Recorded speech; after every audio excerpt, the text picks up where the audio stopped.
Hello दोस्तों। तो इस वीडियो में हम लोग स्टडी करेंगे इंसेक्ट के हेड के बारे में, अर्थात इंसेक्ट के हेड का स्ट्रक्चर कैसे होता है। सबसे पहले देखो इंसेक्ट का हेड। अगर हम लोग इंसेक्ट के बॉडी को हम लोग देखेंगे तो ये 3 बॉडी रीजन में डिवाइड होता है। इन बॉडी रीजन को हम कहते हैं टेग्मा या टेग्माटा। इनमें से सबसे फर्स्ट बॉडी रीजन या टेग्मा है, वो क्या है? इंसेक्ट का हेड। ओके, इसे हम फीडिंग और सेंसरी सेंटर भी कहते हैं। क्यों? क्योंकि यहाँ पर होता है माउथ पार्ट और इसी में होता है कंपाउंड आई और एंटेना। इंसेक्ट का जो हेड होता है वो हाईली स्क्लेरोटाइज्ड होता है। स्क्लेरोटाइज्ड मतलब ये हार्ड प्लेट से मिल करके बना होता है। हार्ड प्लेट लाइक स्ट्रक्चर से मिल करके बना होता है। कुल इंसेक्ट में अगर हम लोग देखें तो 6 हेड सेगमेंट पाए जाते हैं, अर्थात इंसेक्ट के हेड को हम लोग 3 भागों में इंसेक्ट के हेड को हम लोग 6 सेगमेंट में डिवाइड कर सकते हैं। जैसे फर्स्ट सेगमेंट है प्री एंटीनरी सेगमेंट। प्री एंटीनरी सेगमेंट में कौन सा अपेंडेजेस आता है? तो वो है कंपाउंड है। ओके, अगला क्या है? एंटीनरी सेगमेंट। इस भाग में इंसेक्ट का एंटीना पाया जाता है। इंटरसेलरी सेगमेंट, इस भाग में कोई भी अपेंडेजेस नहीं पाया जाता है, इसको याद रखना, ठीक है। अगला क्या है? Mandibular segment. तो इस भाग में इंसेक्ट का मैंडिबल पाया जाता है। अगला क्या है? Maxillary segment. इस भाग में इंसेक्ट का मैक्सिला पाया जाता है। और लेबियल सेगमेंट में इंसेक्ट का लेबियम या इसी को हम क्या बोलते हैं? अपर लिप पाया जाता है। ओके, तो ये क्या हो गया? इंसेक्ट के डिफरेंट हेड सेगमेंट और उनमें पाए जाने वाले ऑर्गन के नाम। अब यहाँ पर लिखा हुआ है कि इंसेक्ट का हेड हाईली स्क्लेरोटाइज्ड होता है, मतलब ये हार्ड प्लेट लाइक स्ट्रक्चर से बना होता है। और ये हार्ड प्लेट किसका बना होता है? क्यूटिकल का। इसीलिए इसको हम क्या बोलते हैं? स्क्लेराइड्स कहते हैं। ओके, तो इंसेक्ट का हेड रिजिड स्क्लेराइड से मिलकर के बना होता है और ये स्क्लेराइड क्यूटिकल का बना होता है, अर्थात क्यूटिकुलर प्लेट या एरिया होते हैं। जैसे कि आप यहाँ पर स्ट्रक्चर में देख सकते हो कि इस इंसेक्ट के हेड में यहाँ पर ये एरिया और ये पूरा जो व्हाइट एरिया जितना आपको दिख रहा है, ये क्या है? यही सारे क्या है? क्यूटिकुलर प्लेट है, जिसे हम क्या कहते हैं? स्क्लेराइड्स कहते हैं। ओके, ये जो डिफरेंट स्क्लेराइड है वो आपस में एक दूसरे के साथ कुछ स्ट्रक्चर से जुड़े होते हैं, जिसे हम क्या बोलते हैं? सचर। सचर या सल्कस। ओके, सचर या क्या होता है? सल्कस। सल्कस क्या होता है या सचर क्या होते हैं? तो ये मुख्य रूप से बोला जाए कि 2 स्क्लेराइड के बीच में पाया जाने वाला क्या है? ये दरारनुमा स्ट्रक्चर है। ओके, जैसे हम लोग इंसेक्ट का हेड या उसका खोपड़ी का स्ट्रक्चर जब आप लोग देखोगे तो डिफरेंट क्या होते हैं? अलग अलग हड्डियां होती है, वो एक दूसरे के साथ जुड़े होते हैं और जब हड्डियां जुड़ती है एक साथ तो वहां पर कुछ दरारें बनती है। उसी तरह से इंसेक्ट के हेड में भी कुछ दरारें पाई जाती है। ओके, जिसे हम क्या कहते हैं? सल्कस कहते हैं। तो इंसेक्ट के हेड में कुल कितने स्क्लेराइड पाए जाते हैं? तो इंसेक्ट के हेड में 10 स्क्लेराइड पाए जाते हैं। कौन कौन सा? वर्टेक्स, फ्रांस, क्लैपियस, लेब्रम, जेना, पोस्टजेना, ऑक्यूपुट, पोस्ट ऑक्यूपुट, ऑकुलर और एंटिनल स्क्लेराइड। तो ये जितने आप लोग देख रहे हो यही क्या है? स्क्लेराइड है। जैसे ये वाला कौन सा है? क्लैपियल। ओके, और ये लेब्रम, ये क्या है? मैंडिबुलर। तो इस तरह से इंसेक्ट के हेड में काफी सारे जो स्क्लेराइड पाए जाते हैं। कितने स्क्लेराइड पाए जाते हैं? तो इंसेक्ट के हेड में 10 स्क्लेराइड पाए जाते हैं, इसको याद रखना है। ओके, अगला हम देखते हैं कि इंसेक्ट के हेड में काफी सारे अपेंडेजेस भी पाए जाते हैं। अपेंडेजेस मतलब ये जो क्या है? कंपाउंड आई है, ओसिली है, माउथ पार्ट है, एंटीना है।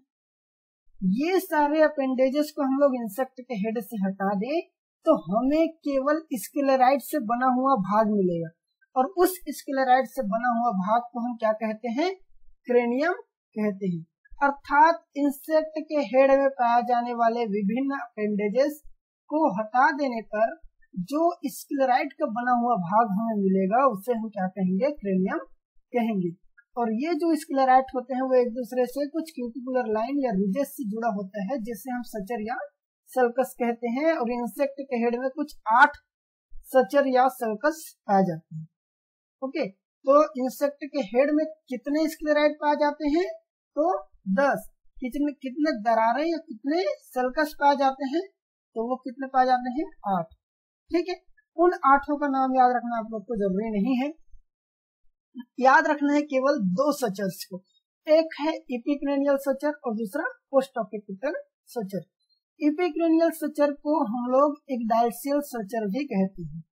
क्यों इक्डाइसियल सचर कहते हैं, आगे जानेंगे। पहले तो इसको हम लोग देखेंगे शेप। तो इपिक्रेनियल सचर क्या होते हैं, इन्वर्टेड वाई शेप होते हैं। इपिक्रेनियल सचर आप यहाँ पर देख सकते हो, कहाँ पर दिख रहा है इन्वर्टेड वाई शेप, तो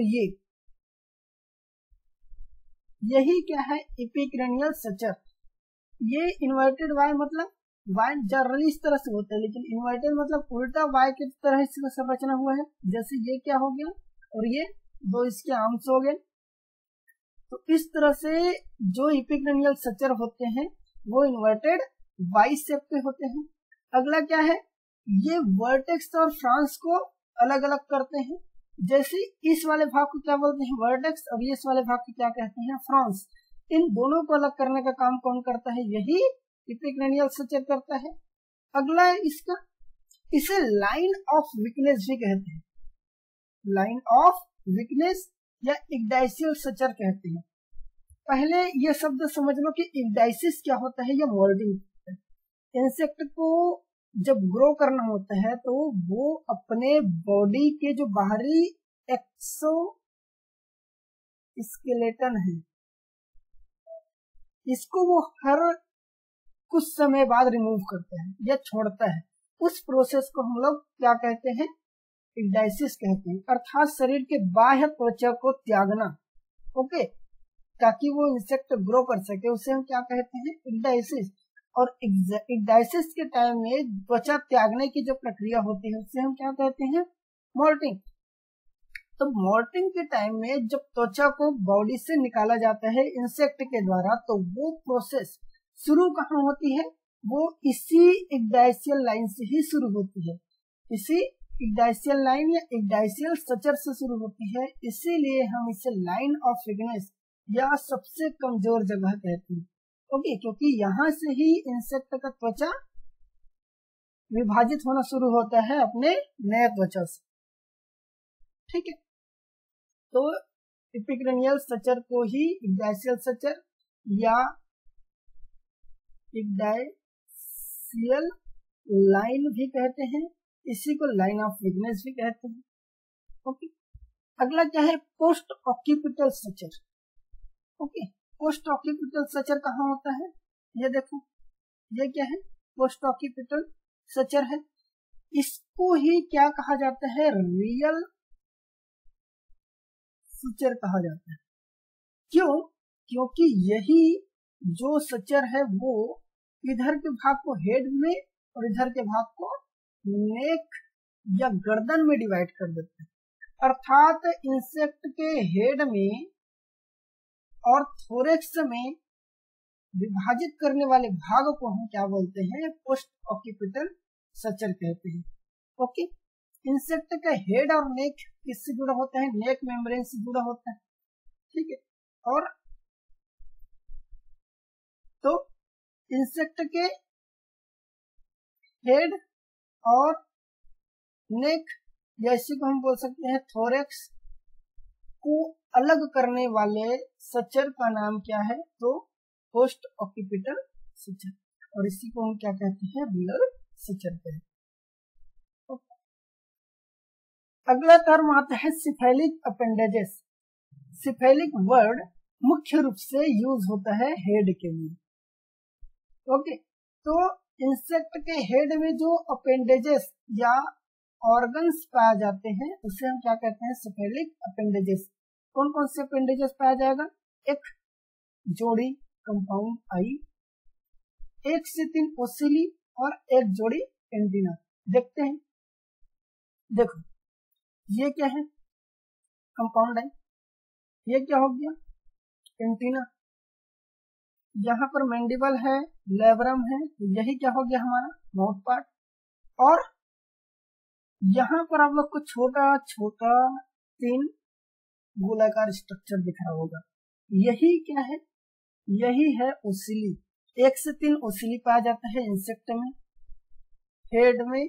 तो इन इंसेक्ट के हेड में जो अपेंडेजेस पाया जाता है, compound eye, ocelli, antennae, mouth part, इसी को हम क्या कहते हैं, सेफेलिक अपेंडेजेस या हेड ऑर्गन्स। ओके, चलिए मिलते हैं नेक्स्ट वीडियो में। चैनल को सब्सक्राइब कर दीजिए और वीडियो को लाइक कर दीजिए। Bye bye.